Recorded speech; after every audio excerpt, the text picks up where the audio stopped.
उस आदमी ने मेरी कलाई पकड़ रखी थी। उसकी आंखों में आंसू थे। वो मेरे बहते खून को देखकर इस कदर परेशान था कि जैसे ये जख्म मुझे नहीं, उसे लगा हो। पर मेरी आंखों में गुस्सा था और मुझे दर्द बिल्कुल भी नहीं हो रहा था। उसने कहा, माफ कर दो, मुझे ये सब कुछ मेरी वजह से हुआ है।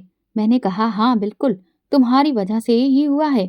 उसने कहा कि शादी के बाद ऐसा हो जाता है, सब ठीक हो जाएगा। उसकी बात पर मैं हैरान रह गई थी, क्योंकि मुझे पता था शादी ऐसी नहीं होती है और ना शादी के बाद ऐसा होता है। मुझे नहीं पता था कि तानिया से दोस्ती मुझे आज इस जगह पर लाकर खड़ा कर देगी।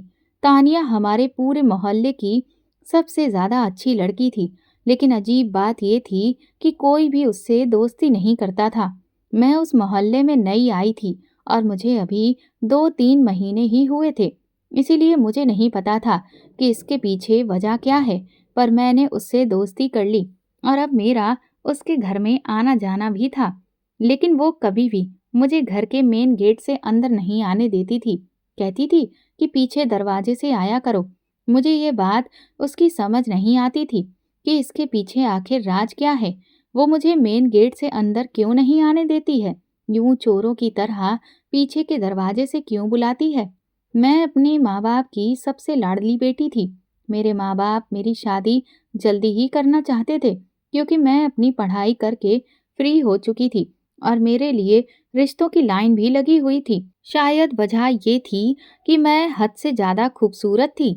मेरे माँ बाप को भी चिंता रहती थी कि मैं अपने घर की हो जाऊं तो अच्छा है, क्योंकि आजकल का जैसा जमाना है, लड़कियों को जल्द से जल्द अपने घर का हो जाना चाहिए। हालांकि मैं अपने माँ बाप की सोच से एग्री नहीं करती थी, लेकिन अपने माँ बाप को कैसे समझाती, जो हमेशा मेरी वजह से चिंता में पड़े रहते थे कि कहीं कोई ऊंच नीच ना हो जाए। मेरी माँ मुझे देखकर हर वक्त खौलती रहती थी। कहती, एक तो भगवान ने इतनी खूबसूरती दी है, ऊपर से जमाना भी खराब है, मुझे तो तेरी चिंता सताती रहती है। मैं अपनी माँ को समझाया करती थी, लेकिन मेरी माँ के दिल को चैन कहाँ मिलता था। आजकल मेरे लिए वो जोर शोर से रिश्ता ढूंढ रही थी और फिर मेरे लिए मिहिर का रिश्ता आ गया, जो पहले मेरे साथ ही पढ़ता था। अब हमारी पढ़ाई पूरी हो गई थी, लेकिन उसने अब रिश्ता भेजा था। सबको यही लगा था कि शायद ये लोग साथ पढ़ते हैं तो एक दूसरे को पसंद करते होंगे, और ये बात कुछ हद तक सही भी थी। मुझे वो अच्छा लगता था। उसका नाम मिहिर था और मेरा नाम अवनी। मैं उससे मोहब्बत करती थी, तो उसके जज्बात भी मुझसे अलग नहीं थे। वो भी मुझसे मोहब्बत करता था और इसीलिए उसने अपना रिश्ता भेजा था। हाँ, ये बात अलग थी कि कॉलेज में हम एक दूसरे से इतनी ज्यादा बात नहीं करते थे, लेकिन एक दूसरे की आंखों के इशारों से समझ गए थे कि हम एक दूसरे को चाहने लगे हैं। लेकिन मिहिर ने कभी हद पार करने की कोशिश नहीं की थी, क्योंकि वो मेरे मिजाज को अच्छी तरह से जानता था कि मुझे लड़कों से दोस्ती करना बिल्कुल भी पसंद नहीं था। मैं अपनी हद में रहती थी, पढ़ाई से मतलब रखती थी। मैंने कभी भी कॉलेज में किसी भी लड़के से कभी दोस्ती नहीं की थी, और शायद वो मेरी इमेज खराब नहीं करना चाहता था। इसीलिए उसने मेरी तरफ कदम बढ़ाए ही नहीं थे, बल्कि आंखों के इशारे से सिर्फ जता दिया था कि वो मुझे पसंद करता है। मेरी आंखों में भी वो अपने लिए पसंद के रंग देख चुका था और इसीलिए उसने अपना रिश्ता भेज दिया था। खैर, मेरे माँ बाप को मुझ पर पूरा भरोसा था। लड़के में भी कोई कमी नहीं थी, इसीलिए रिश्ता पसंद कर लिया गया था। 2 महीने के बाद शादी की तारीख तय हो गई थी और मैं अपनी आंखों में हजार सपने लिए उस दिन का इंतजार कर रही थी, जब मैं मिहिर के नाम का सिंदूर अपनी मांग में भरती और उनके नाम का मंगलसूत्र पहनती। लेकिन मुझे नहीं पता था कि इससे पहले ही मेरी जिंदगी में एक ऐसा मोड़ आ जाएगा जो मेरी जिंदगी को तहस नहस करके रख देगा। मिहिर से मेरी शादी हो रही थी और मैं मंडप में बैठी हुई थी, बहुत खुश थी कि तभी वहां पे एक आदमी आया, जिसको मैंने पहले कभी देखा तो था, लेकिन मुझे ये नहीं पता था कि वो कौन है। पर उसके आने के तरीके से साफ पता चल रहा था कि वो किसी अच्छे काम के इरादे से नहीं आया था। उसका नाम सत्यम था, लेकिन सब उसे सत्यम दादा के नाम से जानते थे। उसके पास वो सारी चीजें थीं जिससे वो किसी को भी डरा सकता था। उसने आते ही शादी रुकवा दी और कहने लगा, अवनी से शादी सिर्फ मैं करूंगा क्योंकि मैं उसे पसंद करता हूँ। उसकी बात सुनकर मैं हक्का बक्का रह गई थी। मेरे माँ बाप भी उसके अंदाज से डर गए थे। हम लोग शरीफ लोग थे और सबसे अजीब बात तो ये थी कि जब उसने मिहिर को कहा कि यहाँ से चला जा, नहीं तो तुम्हारी खोपड़ी उड़ा के रख दूंगा। अगर अपनी जान प्यारी है तो अभी के अभी ये शादी छोड़कर चले जाओ। मुझे लगा था कि मिहिर डट कर खड़ा हो जाएगा और मुझे उस सत्यम नाम के आदमी से बचाएगा, लेकिन मैं तो आंखें फाड़े मिहिर को देख रही थी जब उसने अपने गले में पड़ी वरमाला को उतार कर साइड में रखा और वहां से जल्दी से भाग गया। भाग कर जाते जाते वो अपनी माँ को भी अपने साथ ले गया। कहने लगा, मुझे बिना मौत नहीं मरना। अगर जिंदगी रही तो तुम जैसी लड़कियां और भी मिल जाएंगी। मैं हैरान रह गई थी। मेरी हालत तो ऐसी हो गई थी जैसे ना तो मुझे कुछ सुनाई दे रहा था और ना ही दिखाई दे रहा था। सत्यम ने गन पॉइंट पे मुझसे शादी कर ली। मैं शादी करना नहीं चाहती थी, लेकिन सत्यम के आदमियों ने मेरे माँ बाप के ऊपर बंदूकें तानी हुई थी। मैं अपने माँ बाप की जान बचाने की खातिर मुझे सत्यम से शादी करनी पड़ी। जब मेरी और सत्यम की शादी हो गई तो वो मेरे माँ बाप से कहने लगा, आप चिंता मत करें, मैं बुरा आदमी नहीं हूँ। मेरा अपना बहुत बड़ा मकान है। आपकी बेटी को मैं बहुत खुश रखूंगा। आपकी बेटी मेरी बहन की बहुत अच्छी दोस्त भी है। तानिया, जो इतनी देर से चुप खड़ी थी लेकिन शक्ल से बहुत परेशान लग रही थी। मुझे तो अब पता चला कि सत्यम तान्या का भाई था और शायद उसके घर में ही उसने मुझे देखा था। मैंने उसे भी कभी कभी रास्ते में देखा था, लेकिन मुझे पता नहीं था कि ये तानिया का भाई है। मुझे अब तानिया पर गुस्सा आ रहा था। मेरी आंखों में आंसू भरे हुए थे। मैंने शिकवा भरी नजरों से तानिया को देखा था। तानिया से दोस्ती मुझे महंगी पड़ी थी। उसकी नजरों से साफ पता चल रहा था कि जो कुछ भी हुआ था वो भी इस सब में खुश थी। मैं शादी को स्वीकार नहीं कर पा रही थी। माना कि मिहिर ने मुझे धोखा दिया था, मुझे मुश्किल में छोड़कर भाग गया था। मेरे दिल में उसके लिए अब गुस्सा और नफरत उभरने लगी थी, लेकिन मैं सत्यम के लिए भी तैयार नहीं थी। उसने भरे मंडप में मेरे माँ बाप की इंसल्ट की थी। उसने उनके ऊपर बंदूक तान कर जबरदस्ती मुझसे शादी की थी। मेरे आत्मसम्मान को ठेस पहुंचाई थी। मेरा अपमान किया था। सबके सामने मेरे घर में घुसाया था और मेरे माँ बाप को अपमानित किया था। वो मुझे गन पॉइंट पर ब्याह कर अपने साथ लेकर जा रहा था और ये कोई छोटी बात नहीं थी कि मैं हंसी खुशी आंखों में नई जिंदगी के सपने सजाकर उसके साथ चल पड़ती, उसे अपना पति मान लेती। ऐसा कैसे हो सकता था? मैंने भी सोच लिया था कि मुझे अब आगे क्या करना है। जब मैं विदा हो रही थी तो मेरे पापा रो रहे थे। उनके आंसू और मेरी माँ की बेबसी देखकर मुझे बहुत सदमा लगा था, लेकिन इस वक्त तो मैं मजबूर थी। अपने माँ बाप को खुश करने की खातिर मैंने अपनी आंखों में आए आंसू साफ किए थे। मैंने अपनी माँ को तसल्ली दी कि माँ, जो कुछ हुआ बुरा हुआ, लेकिन अब मेरी सत्यम से शादी हो चुकी है। आप खुद को संभालें और मुझे भी हिम्मत दें। मैं विदा होकर सत्यम के साथ आ गई थी, उस इंसान के साथ जिससे मुझे नफरत महसूस हो रही थी। मुझे सत्यम के कमरे में बैठा दिया गया था। थोड़ी ही देर के बाद तान्या कमरे में आई थी। इससे पहले कि वो कुछ भी बोलती, मैंने उसे हाथ के इशारे से चुप करवा दिया था। मैंने कहा, कोई जरूरत नहीं है कुछ भी बोलने की। तुम्हें सब कुछ पता था। जो कुछ हुआ तुम्हारी वजह से हुआ है। अगर तुम चाहती तो मुझे पहले से आगाह कर सकती थी। जरूर तुम्हें पता होगा कि तुम्हारा भाई मेरे लिए अपने दिल में क्या इरादे रखता है, लेकिन तुमने मेरी दोस्ती का गलत फायदा उठाया है। तुमने मुझे धोखा दिया है। अब मुझे पता चला कि तुम्हारे साथ कोई दोस्ती क्यों नहीं करना चाहता। तुम्हारे बदमाश भाई की वजह से, और तुम मुझे बता नहीं सकती थी। उसने कहा, मुझे माफ कर दो अवनी। भाई ने मुझे 2-3 बार कहा था कि मुझे तुम्हारी दोस्त अवनी बहुत अच्छी लगती है। प्यार करता हूँ मैं उससे, उससे शादी करना चाहता हूँ। लेकिन मैंने भाई को नहीं बताया था कि तुम्हारी शादी हो रही है, क्योंकि मुझे पता था कि तुम उससे कभी भी शादी नहीं करोगी। मैंने कहा, अच्छा, तुम डबल गेम खेल रही थी। एक तरफ अपने भाई को खुश कर रही थी और दूसरी तरफ मुझे धोखा दे रही थी। लेकिन जो हुआ वो नहीं होना चाहिए था। अब चली जाओ यहाँ से। तानिया कमरे से नहीं गई थी, बल्कि मेरे पास ही बैठ गई।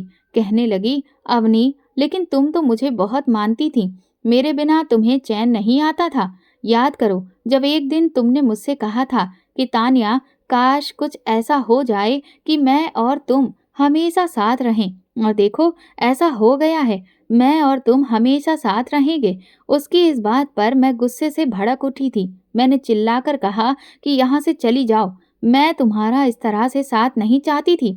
मैं तो तुम्हें दोस्त मानती थी और हमेशा तुम्हारी दोस्ती चाहती थी। मैं इतनी जोर से चिल्लाई थी कि वो डर गई थी और वहां से चली गई। उसे पता था कि इस वक्त मैं कुछ भी सुनने के मूड में नहीं हूँ। मैंने जो सोचा था बस मुझे वही करना था। मेरा दिमाग इस वक्त बंद हो चुका था। जब सत्यम कमरे में आया तो मैंने उसे इतनी खूंखार नजरों से घूरा था कि एक पल को मुझसे वो नजरें चुरा गया था। मैं बिल्कुल भी दुल्हनों की तरह बैठकर उसका इंतजार नहीं कर रही थी। मेरे सर पे घूंघट नहीं था। मैंने ज्वेलरी भी उतार कर फेंक दी थी। हाथों में इतनी कांच की चूड़ियां भी उतार दी थीं। मैंने कमरे में फेंक दी। कमरे का माहौल तो वैसा ही बनाया गया था जैसा कि शादी की पहली रात को होता है। उसने दरवाजा बंद कर दिया। कहने लगा, ऐसा लग रहा है जैसे मैं किसी सपने में आ गया हूँ। अवनी, मुझे गलत मत समझो। बहुत प्यार करता हूँ तुमसे। मैं तो अपना रिश्ता भी तुम्हारे घर भेजने वाला था, लेकिन तानिया हर बार मुझे टाल देती थी। मुझे तो पता भी नहीं चला कि तुम्हारी शादी भी होने वाली है। अब जैसे ही पता चला, मैं तो पागल हो गया था और फौरन ही तुमसे शादी करने के लिए पहुंच गया। बहुत प्यार करता हूँ तुमसे। सारी खुशियाँ तुम्हारे कदमों में लाकर ढेर कर दूंगा। लेकिन जो कुछ हुआ, मैंने किया, जिस तरीके से तुम्हें अपनाया, बस मेरी इस गलती को माफ कर दो। ये कहते कहते वो मेरे करीब आ गया था और मेरा हाथ पकड़ लिया। मैंने उसे गुस्से भरी नजरों से घूरा था और देखते ही देखते मैंने अपने हाथ की नस काट ली थी। हम लड़कियां और कर भी क्या सकती हैं? मैं तो कमजोर थी, ना उससे लड़ सकती थी और ना ही यहाँ से भाग सकती थी। बदकिस्मती से वो मेरा पति बन चुका था। मेरे माँ बाप ने मुझे विदा कर दिया था। बस भगवान पर भरोसा करके मुझे भेज दिया गया था कि आगे कुछ बुरा नहीं होगा। लेकिन जितना बुरा होना था हो गया था। इससे बुरा अब भला क्या होगा? उसने जैसे ही ये सब देखा था, बुरी तरह से घबरा गया। चिल्लाने लगा, अवनी, ये क्या कर दिया तुमने? मैंने कहा, तुम्हारे साथ जिंदगी गुजारने से तो अच्छा है कि मैं अपनी जान दे दूं। तुम जिस तरह से मुझे लेकर आए हो, ऐसी आई हुई लड़कियां कभी भी घर नहीं बसाती। तुम्हें क्या लगता है मैं पलके बिछाकर तुम्हारा इंतजार कर रही थी? मेरी हालत बुरी होने लगी थी। मुझे ठीक से कुछ भी नजर नहीं आ रहा था। मेरी सांसें अब उखड़ने लगी थीं। ऐसा लग रहा था कि अब मैं बेहोश हो जाऊंगी, क्योंकि मेरी कलाई से बहुत ज्यादा खून बहने लगा था। सत्यम इतना ज्यादा खून बहता देखकर एकदम से घबरा गया था। उसने जल्दी से अपनी जेब से रूमाल निकाला और मेरी कलाई पर बांध दिया। मैं खुद को उससे छुड़ाने की कोशिश कर रही थी, लेकिन अब मेरे अंदर इतनी जान नहीं बची थी और मैं बेहोश हो गई। सत्यम मुझे हॉस्पिटल लेकर भागा था। वो मुझे वक्त पर अस्पताल ले जाने में कामयाब हो गया और मेरी जान बच गई थी। लेकिन मैं तो मर जाना चाहती थी। पता नहीं भगवान को क्या मंजूर था कि मेरी जिंदगी बच गई थी। थोड़ी देर बाद ही सत्यम मुझे घर वापस ले आया था। मैं अभी आधी बेहोशी की हालत में थी। वो मुझे अपनी बाहों में उठाकर ही लेकर आया था और बिस्तर पर लिटा दिया था। मुझे इतना तो महसूस हो रहा था कि क्या हो रहा है, लेकिन मैं आंखें नहीं खोल पा रही थी। शायद खून कुछ ज्यादा ही बह गया था, या फिर शायद दवाओं का असर था। वो पूरी रात मेरे पास बैठा रहा। बीच में एक डॉक्टर भी आया था। मुझे उसकी भी आवाज आई। उसने कहा था कि पेशेंट को बहुत ज्यादा तेज बुखार हो गया है और बुखार का ना उतरना हमें टेंशन में डाल रहा है। अगर इनका बुखार नहीं उतरा, इनको ठीक से होश नहीं आया, तो वापस अस्पताल में एडमिट करना पड़ेगा। लेकिन सुबह तक मुझे होश आ गया था और ये देखकर मैं हैरान हुई थी कि सत्यम कुर्सी पर बैठा हुआ था और उसने अपना सर मेरे बाजू पर रखा हुआ था और एक हाथ से मेरा हाथ भी पकड़े हुए था। वो शायद सो रहा था। ऐसा लगता था कि वो पूरी रात जागता रहा था और अब बैठे बैठे किसी पल उसकी आंख लग गई थी। उस आदमी को अपने सामने देखकर मुझे एक बार फिर से नफरत की तेज लहर अपने अंदर उठती महसूस हुई थी। मेरा जी चाहा कि एक बार खुद अपने साथ वैसा ही कुछ कर लूं कि मेरी जान मेरे शरीर से निकल जाए। मुझे अब अपनी जिंदगी से कोई भी लगाव नहीं था। मैंने जल्दी से अपना हाथ उसके हाथ से छुड़ाया और उठने लगी तो वो भी होश में आ गया था। उसने कहा, अवनी, अब कैसी हो तुम? ठीक तो हो ना? भगवान ने हम पे कृपा की, नहीं तो पता नहीं क्या हो जाता। डॉक्टर तो कह रहे थे कि कहीं तुम कोमा में ना चली जाओ। मैं तुम्हारे लिए बहुत परेशान था। अवनी, मुझे माफ कर दो। ये सब कुछ मेरी वजह से हुआ है, लेकिन दोबारा मुझ पर इतना बड़ा जुल्म मत करना। उसने मेरी कलाई को अपनी आंखों में लगा लिया और रोने लगा। पता नहीं क्यों, पर मैंने अपना हाथ पीछे नहीं हटाया था। थोड़ी देर के बाद वहां तान्या आ गई और सत्यम ने तान्या से कहा कि अपनी भाभी का ध्यान रखो। ये कहकर सत्यम बाहर चला गया था। शक्ल से तान्या भी परेशान लग रही थी, जैसे सारी रात जागती रही है। उसने कहा कि तुमने तो हमें डरा ही दिया था। हमने सोचा भी नहीं था कि तुम ये सब कुछ कर बैठोगी। मारना चाहती हो खुद को, लेकिन क्यों? मेरा भाई सत्यम इतना बुरा नहीं है। उसे एक बार आजमा कर तो देखो, तुम्हारी जिंदगी स्वर्ग बन जाएगी। मैंने कहा कि मैं जिंदा क्यों हूँ, तो कहने लगी कि भाई इतना बुरा इंसान नहीं है। हम लोग बहुत ज्यादा गरीब थे। बाबूजी ने लोगों से बहुत कर्जा लिया था। वो लोग रोज हमारे घर आते और हमें धमकाते थे। एक दिन भाई ने उन पर हाथ उठा दिया और उसको धक्का दे दिया, लेकिन वो आदमी पीछे पड़ी ईंटों के ढेर पर गिर गया था और एक नुकीले पत्थर उसके सर में लग गया। उसकी ऐन मौके पर ही मौत हो गई थी। सत्यम उस वक्त सिर्फ 14 साल का था, यानी कि एक मुसीबत को खत्म करने के लिए दूसरी मुसीबत को उसने बुला लिया था। लेकिन फिर एक आदमी ने हमारी मदद की और भाई को अपने साथ रख लिया। वो मेरे भाई से गलत काम करवाता था, गरीबों पे जुल्म करवाता था। इसीलिए तब से मेरे भाई ने उसका साथ छोड़ दिया था और अब वो खुद सबकी मदद करता है। उसका तरीका बुरा है, लेकिन काम बुरा नहीं है। उन लोगों से लेता है जो गरीबों का हक मार के बैठे होते हैं। तुम ही बताओ, क्या ये सब करना गलत है? लेकिन दुनिया वाले तो अच्छे भले आदमी को भी बदनाम कर देते हैं। इसीलिए मेरा भाई भी बदमाश मशहूर हो गया। और तुम ही बताओ कि वो तुमसे इतनी मोहब्बत करता है और तुम्हारी शादी हो रही थी। अगर वो ताकत का सहारा लेकर तुमसे गन पॉइंट पर शादी ना करता, तो फिर वो क्या करता? मुझे पता है, मेरा भाई तुम्हारे बिना जी नहीं पाता। पहले मैंने भाई को तुमसे दूर करने की बहुत कोशिश की थी, लेकिन मुझे पता है भाई तुमसे बहुत प्यार करता है, तुम्हारे बिना जी नहीं पाता। इसीलिए उसने तुमसे गन पॉइंट पर शादी की थी। और तुम्हें क्या पता कि रात को भाई तुम्हारे लिए कितना ज्यादा परेशान था। वो एक मिनट भी नहीं सोया था। उसने खाना भी नहीं खाया और तुम्हारे पास ऐसे बैठा था कि जैसे उसकी ही जान निकल गई हो। लेकिन तुम अभी नहीं समझोगी, क्योंकि तुम अभी गुस्से में हो। धीरे धीरे तुम्हें समझ आ जाएगी। मैंने कहा कि मुझे कभी समझ नहीं आएगी। गलत काम हमेशा गलत ही होता है। गलत काम के पीछे कोई भी वजह नहीं होती। और अगर उसे मुझसे मोहब्बत थी, तो इसका मतलब ये नहीं कि मुझे भी उससे मोहब्बत हो। मैंने कहा कि मुझे मिहिर पसंद था, मैं उससे प्यार करती थी। तानिया कहने लगी, वो मिहिर जो तुम्हें मुसीबत में देखकर एक धमकी पर ही अपने माँ बाप को लेकर मंडप से भाग गया था, उसके साथ तुम्हारी क्या जिंदगी होती? वो तो कभी भी तुम्हारा मुसीबत में साथ छोड़कर भाग जाता। वो एक डरपोक आदमी था, लेकिन मेरा भाई तुमसे सच्ची मोहब्बत करता है। तुम्हें ये बात समझ आ जाएगी।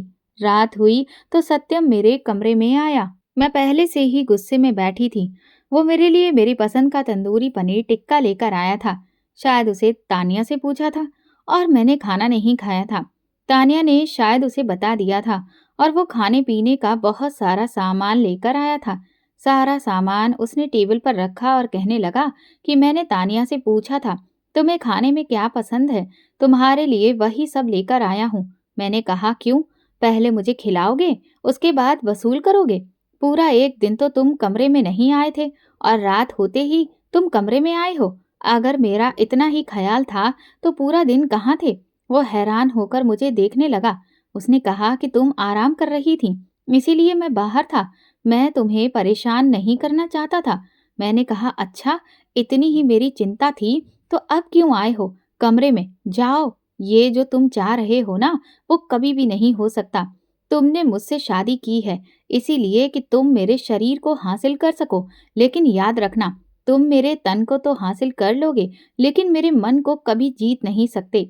आज तुम मेरे साथ जबरदस्ती कर सकते हो, लेकिन याद रखना, मेरे मन के दरवाजे को तोड़ नहीं सकते, लेकिन उन्हें खोल नहीं सकते। ये कहते कहते मैंने अपना दुपट्टा अपने गले से उतार कर दूर फेंक दिया था। मैंने कहा, लो, कर लो अपनी मन मर्जी पूरी, क्योंकि मुझे पता है मैं कमजोर सी लड़की तुम जैसे बदमाश लड़के का कुछ भी बिगाड़ नहीं सकती। ज्यादा से ज्यादा मैं अपनी जान ही तो ले सकती हूँ, और वो मैं लेकर देख चुकी हूँ। लेकिन शायद भगवान को भी मुझे अभी मौत नहीं देनी, इसीलिए मुझे जिंदगी दे दी। सत्यम कुछ देर तक मुझे देखता रहा, फिर उसने जमीन पर पड़ा हुआ दुपट्टा मेरे कंधों पर लाकर फैला दिया। बड़े ही प्यार से मुझे बेड पे बिठाया, कहने लगा, अवनी, जब तक तुम नहीं चाहोगी मैं तुम्हें हाथ भी नहीं लगाऊंगा। मैं सिर्फ तुम्हें ये चीजें देने के लिए आया था, क्योंकि तुमने सुबह से कुछ नहीं खाया है। अगर तुम नहीं चाहती कि मैं इस कमरे में रहूं, तो मैं यहाँ से भी चला जाऊंगा। लेकिन बस तुम गुस्सा मत करो, वरना तुम्हारी तबीयत खराब हो जाएगी। प्यार करता हूँ तुमसे, सारी जिंदगी तुम्हारे साथ गुजारना चाहता हूँ। पल दो पल का साथ नहीं है, हमारा पूरे 7 जन्मों का साथ चाहिए। और मैं भगवान से यही प्रार्थना करता हूँ कि तुम्हें ये बात जल्दी समझ आ जाए। इतना कहकर वो वहां से चला गया था, और मैं हैरान रह गई थी, क्योंकि जैसा मैं सोच रही थी वैसा बिल्कुल भी नहीं हुआ था। सत्यम ने मेरे साथ बिल्कुल भी जबरदस्ती नहीं की थी। हालांकि वो चाहता तो मेरे साथ जबरदस्ती कर सकता था। उसके लिए मैंने अपने आप को पेश कर दिया था, और फिर मैं उसकी पत्नी थी। वो जबरदस्ती मुझसे अपना हक वसूल कर सकता था, लेकिन उसने मुझे हाथ नहीं लगाया था। 2 दिन हो गए थे और वो कमरे में नहीं आया था। वो मुझे वक्त पर खाना भिजवा देता था, मैं 2 बार जूस भी भिजवा देता, वो भी पी लेती, दवाई भी टाइम पर भिजवा देता, लेकिन खुद कमरे में नहीं आता था। रोज मेरे कमरे में नए फूल लगवाता, जिससे कि कमरे में ताजगी रहे। कमरे की दीवार पे एक बड़ी सी एलसीडी भी लगवा दी थी, ताकि मैं बोर ना हो जाऊं।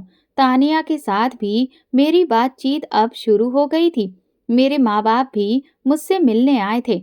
सत्यम खुद उनको लेने गया था, और जब वो लोग आए तो उनको बहुत ही अच्छे से सम्मान के साथ बिठाया था, उनकी इज्जत की थी। उनका इतना सम्मान किया कि मैं तो हैरान रह गई थी। मेरे माँ बाप कहने लगे, लड़का बुरा नहीं है, और फिर आजकल के ज़माने में इंसान को ऐसा ही होना चाहिए, जो अपनी बीवी बच्चों के लिए सारे ज़माने से लड़कर उनके लिए खुशियाँ छीन सके। मिहिर जैसा नहीं, जो मुसीबत में छोड़कर मंडप से भाग जाए। अब हमें ये बात कहते हुए बुरा नहीं लगता बेटा, लेकिन भगवान ने तुम्हें एक बहुत अच्छा हमसफर दिया है। इतनी इज्जत तो हमारी कभी मिहिर ने भी नहीं की थी, जितनी इज्जत हमें सत्यम से मिली है।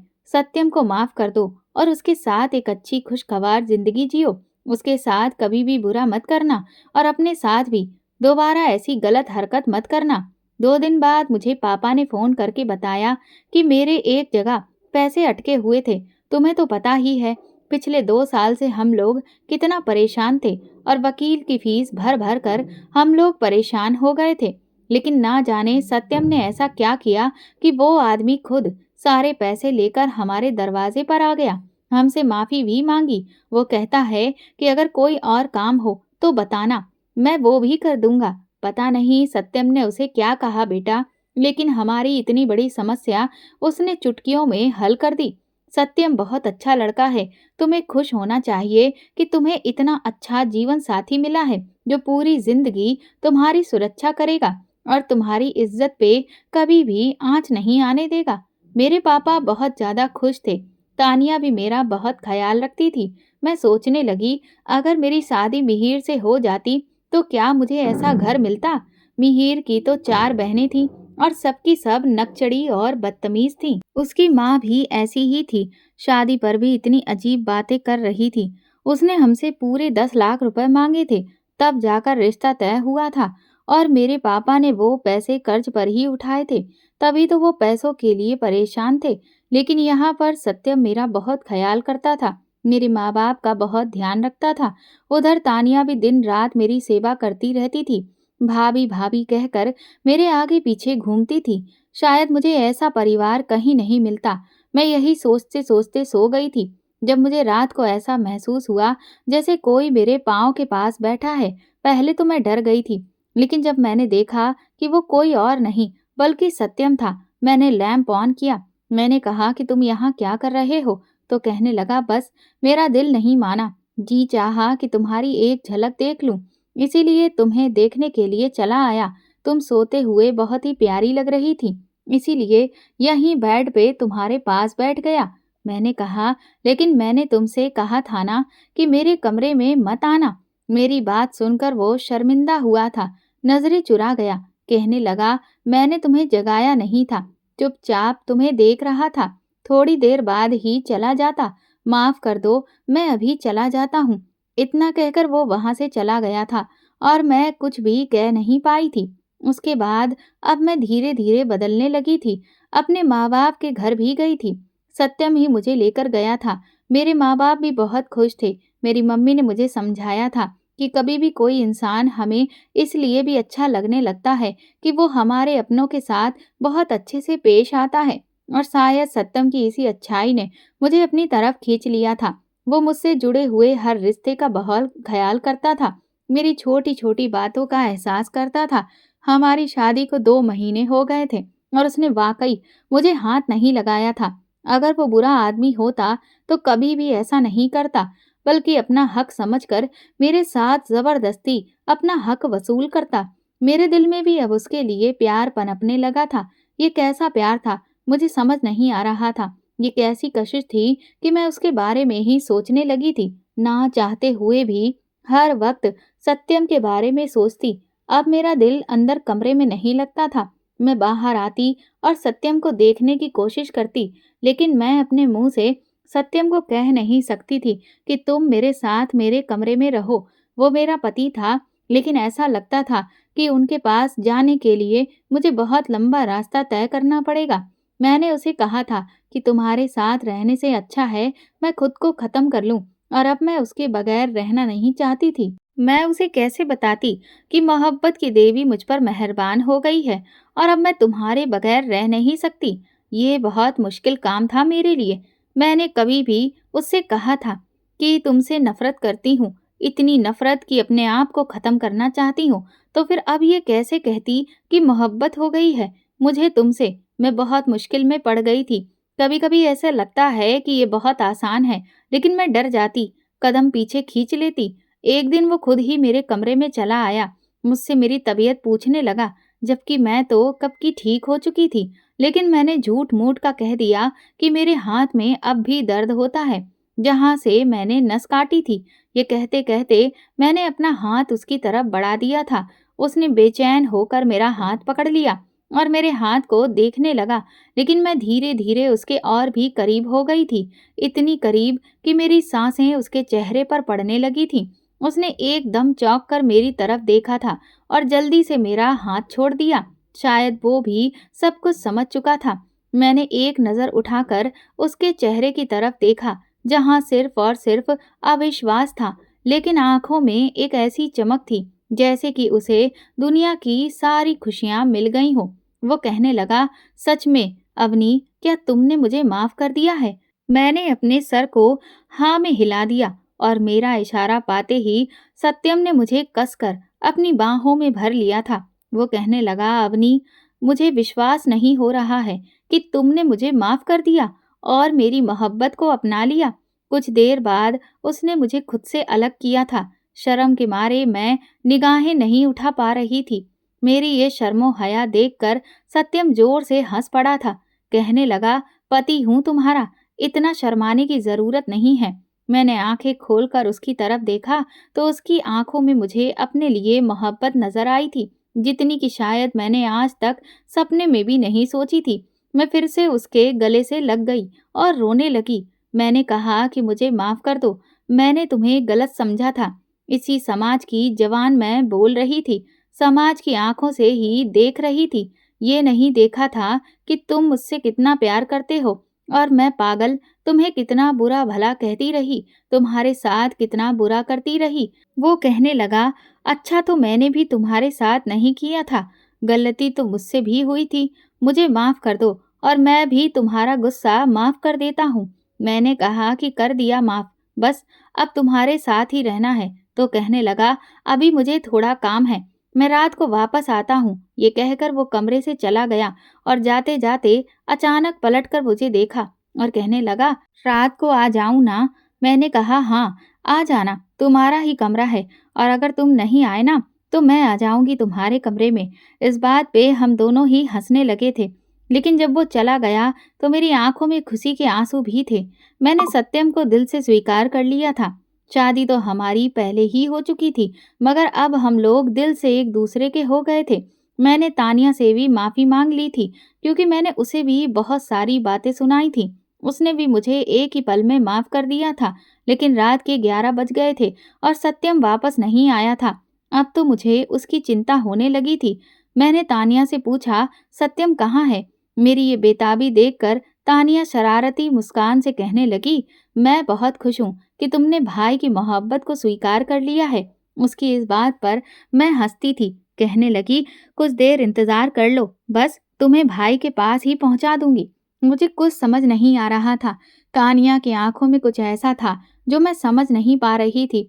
तानिया मुझे मेरे कमरे में भेज चुकी थी। कुछ देर बाद वो मेरे कमरे में आई थी। मुझे एक मरून रंग का लहंगा देते हुए कहने लगी, लो, इसे पहनकर तैयार हो जाओ, भाई ने खास तुम्हारे लिए भेजा है। उस मरून रंग के लहंगे को देखकर मैं सब कुछ समझ गई थी। मेरी आंखें शर्म से खुद ब खुद हैरान थीं। आज के इरादे क्या थे? मेरी झिझक देखकर तानिया ने मेरी मुश्किल हल कर दी। कहने लगी, इतना शर्माने की जरूरत नहीं है। मुझे पता है आज तुम दोनों की जिंदगी की नई शुरुआत होने वाली है, और मैं भगवान से प्रार्थना करती हूँ कि तुम दोनों को किसी की नजर ना लगे। तानिया ने मुझे तैयार कर दिया था और मुझे ले जाकर सत्यम के कमरे में छोड़ दिया। मैं अंदर गई तो दंग रह गई थी, क्योंकि पूरा कमरा फूलों से सजाया गया था। सत्यम अपनी शादी की पहली रात को स्पेशल बनाना चाहता था, और उसने स्पेशल ही बनाया था। पूरा कमरा ऐसा था जैसे दुल्हन की तरह सजाया गया हो। मैं कमरे में दाखिल हुई तो सत्यम ने हाथ पकड़कर मुझे बेड पे बिठाया था। आज उसकी आंखों में मोहब्बत को पा लेने का नशा था। उसने मुंह दिखाई में एक प्यारी सी चैन मेरे गले में पहनाई थी और मेरे माथे को चूमकर मुझसे वादा किया था कि जिंदगी में तुम्हें इतनी खुशियां दूंगा कि तुम्हारा दामन कम पड़ जाएगा। मैंने भी सत्यम के सीने पे अपना सर रख दिया था और अपनी आने वाली जिंदगी के लिए भगवान से प्रार्थना करने लगी थी। और वाकई सत्यम ने मुझे इतना प्यार दिया कि मैं सब कुछ भूल गई थी। दोस्तों, अगर आपको हमारी कहानी पसंद आई है तो कमेंट करके ज़रूर बताएं, और वीडियो को लाइक करके ज़्यादा से ज़्यादा शेयर करें। चैनल पर नए हैं तो सब्सक्राइब करें, और हाँ, नोटिफिकेशन बेल को ज़रूर दबाएं ताकि अगली अपडेट सबसे पहले आपको मिले। धन्यवाद।